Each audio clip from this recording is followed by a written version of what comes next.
All right. Number 19 and 20, rational root theorem, RRTE, rational root theorem. So the possibilities always stem from this P and that Q. Now the Q is the number in front of X. It's the coefficient. So our P, all right, so we got room here. We're going to go, our P is the factors of 5 are 1 and 5. The Q factors are just positive and negative 1. All right. So what we really have then is we want to look at possibilities of P over Q. All right. Now P over Q is 1 over 1 and then 5 over 1. So it looks like since Q is just 1, this is actually P over Q as well. Okay. So it's just going to be those 4. Now those are our 4 possible rational roots. All right. Now in pre-calculus, you'll learn that there's also irrational roots, and then there's also complex roots. All right, so that's a whole other can of worms. But these are just rational numbers. Now with that, then I'm going to test. I'm going to pick a number, and I'm going to see if it works. Now notice here in my possible real zeros. Now I can cross a bunch of this out right now. For example, this guy right here is good. Okay, negative 5 is on my list. Okay, he's the bottom there. Okay, possible rational zeros 1 over 5. I do not have a 1 over 5. All right, that would be if Q also was 5. So it can't be this guy here. So it's not B. This guy right here, my possibility is a 0. No, there is no possibility of a 0. It's just 1, and positive 1, negative 1, positive, negative 5. Okay, so no 0. And then look, here's 2.5, negative 2.5, or I'm sorry, 3.5. That's not even a possibility, so that's an impossible answer. And now we have all of these possible rational roots here. No, I only have 4 total, so that can't be that. And then finally E, what's this 5 over 2 stuff? That doesn't make any sense. So my answer is A. All right. But here's what you can do is you just keep testing them until you actually see that negative 5 does produce a 0 when I synthetically divide. Okay?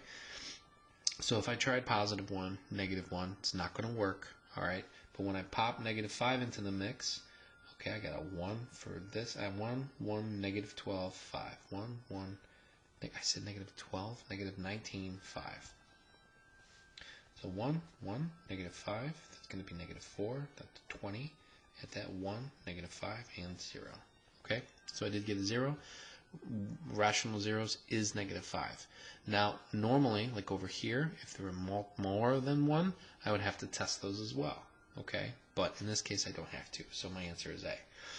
Now over here we got more possibilities here. So what we got to do is we have to label all of the factors of P, which is 1, 3, 7, and 21.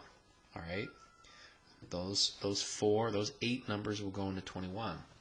Q is going to be 1 and 5. So I have a lot more possibilities. So P over Q, I'm actually going to actually run down the list here. P over Q will do like this. So my first one is 1 over 1. Okay, and I'm just going to positive and negative are the same thing. All right, so now I'm going to have 1 over 5. It's 1 over 5. Then I'm going to have 3 over 1. Then 3 over 5. Then I'm going to have 7 over 1. And then 7 over 5. All right, you see the pattern there? All right, so I'm going to have a whole bunch of them here. Then I'm going to have 21 over 1 and then 21 over 5.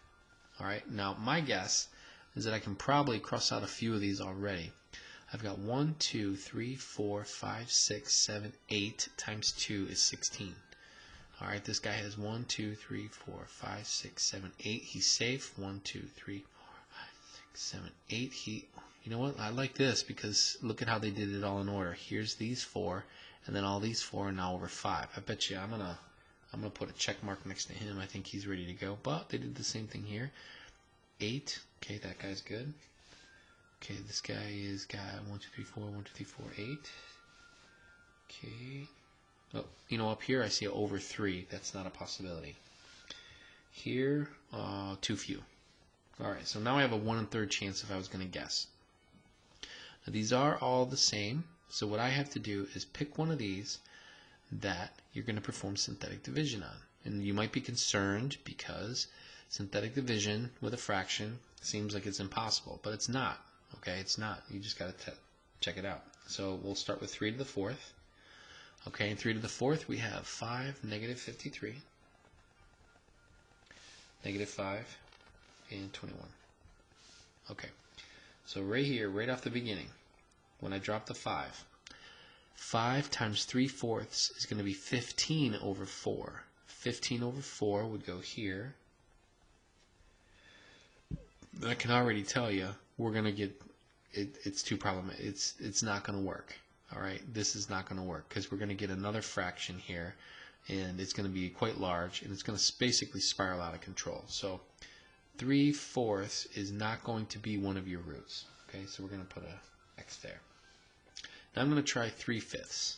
Okay, now 3/5. Okay, now watch what happens. Like, just because it's a fraction, don't be scared of it. Too many of you guys are scared of fractions. For God's sake, they're just partitions. All right, so here we go. I'm going to drop the 5. All right, now the easy part of this now, watch what happens. 3/5 times 5 is just 3. 3/5 times 5, the 5's cancel out. Okay, so you have 3. He will go up here. Okay, so notice that now I have 50. That's how it should work. Okay, you're not gonna add a whole number in a fraction here, not a whole number, an integer. So what is 3/5 times 50? Well, 5 goes into 50 10 times, so 10 times 3 is 30. That gives us 25. That will give us 15. Okay, no, I'm sorry. That will give us, what happened here? I screwed up somewhere. That's negative 50. So that would give us negative 30. So that's negative 35. And then be negative 21. Okay, so negative 21. And that's 0. Alright, so that means that 3/5 worked out. Okay. And 3/7 obviously wouldn't, because you're going to run into this situation here. 3/7 times 5 is going to be 15 over 7, and that's not going to help you. Alright, so your answer is C. Alright, what is that, 7? We'll stop there.